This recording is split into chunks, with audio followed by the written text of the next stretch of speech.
खबरों में आगे बढ़ते हैं। आवारा कुत्तों के मामले पर आज फिर सुनवाई होगी। सुप्रीम कोर्ट में 3 जजों की कमेटी सुनवाई करेगी। सीजीआई ने मामले की सुनवाई के लिए 3 जजों की बेंच बनाई है। कॉन्फ्रेंस फॉर ह्यूमन राइट्स की याचिका पर आज सुनवाई होगी। याचिका में नियमों का पालन न करने की दलील दी गई है। आवारा कुत्तों को लेकर आए सुप्रीम कोर्ट के फैसले के बाद दायर हुई है याचिका। ये बड़ी जानकारी जो इस तरीके से सुप्रीम कोर्ट की तरफ से आवारा कुत्तों को लेकर जो फैसला सामने आया था, और अब फिर से इस फैसले पर आज सुप्रीम कोर्ट में सुनवाई होने वाली है, जहां सुप्रीम कोर्ट में 3 जजों की कमेटी सुनवाई करेगी और सीजीआई ने मामले की सुनवाई के लिए 3 जजों की बेंच बनाई है, जहां पर कॉन्फ्रेंस फॉर ह्यूमन राइट्स यानी कि इनकी तरफ से याचिका पर आज सुनवाई होगी। और याचिका में नियमों का पालन ना करने की दरअसल इनके द्वारा दलील दी गई थी, जिसके बाद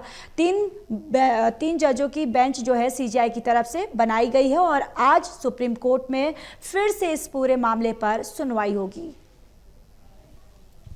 और इसी खबर पर ज्यादा जानकारी के साथ असिस्टेंट एडिटर ललित नारायण कांडपाल हमारे साथ जुड़ चुके हैं।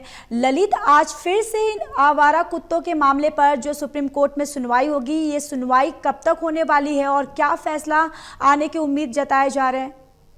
देखिए ज्योति, आज ये सुप्रीम कोर्ट में सुनवाई होने जा रही है एक बार फिर से।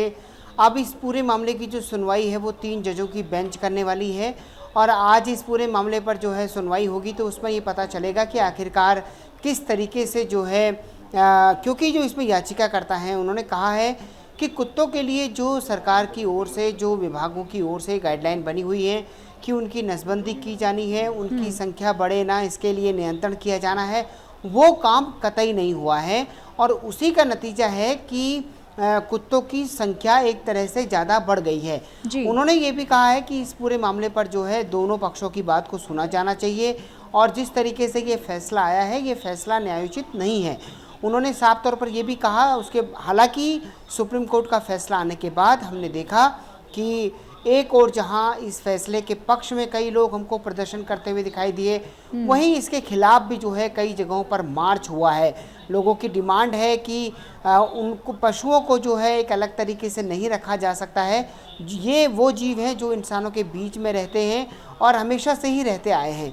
तो कुल मिलाकर के अगर कहा जाए तो जिस तरीके से ये पूरी स्थिति बनी है, उस स्थिति पर आज दोनों पक्ष जब अपनी दलील रखेंगे तो उस पर सुप्रीम कोर्ट क्या सुनवाई करता है, किस तरीके से अपनी गाइडलाइन जारी करता है, ये उसके बाद ही पता चलेगा।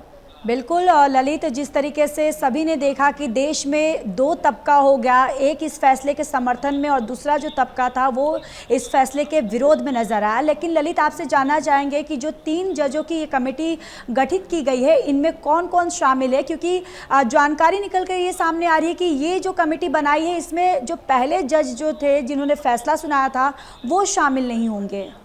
जी बिल्कुल, देखिए जब कभी भी सुप्रीम कोर्ट में कोई फैसला आता है और उसको रिव्यू किया जाता है या उस पर एक नई याचिका दायर होती है तो उसमें जो है इसीलिए वो जो जज हैं उनको जो है वो किया गया है। अब इस पूरे मामले पर 3 जजों की बेंच जो है बनाई गई है और 3 जजों की या 5 जजों की जब भी बेंच बनती है तो उसमें फिर फैसला मेजॉरिटी के आधार पर होता है।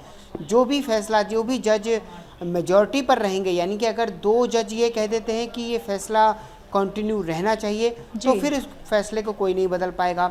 लेकिन अगर 2 जज ये कह देते हैं कि ये फैसला वापस लेना चाहिए तो समीक्षा की जानी चाहिए, तो निश्चित तौर पर फिर उस मामले में आगे की कार्रवाई होगी। तो कुल मिलाकर आज पता चल जाएगा कि इस पूरे मामले पर आने वाले समय में क्या कुछ घटनाक्रम बदलेगा। जी बिल्कुल। और ललित देखिए, और इस मामले की सुनवाई पर पूरे देश की नजरें आज टिकी रहेंगी। चलिए ललित, तमाम जानकारी के लिए धन्यवाद।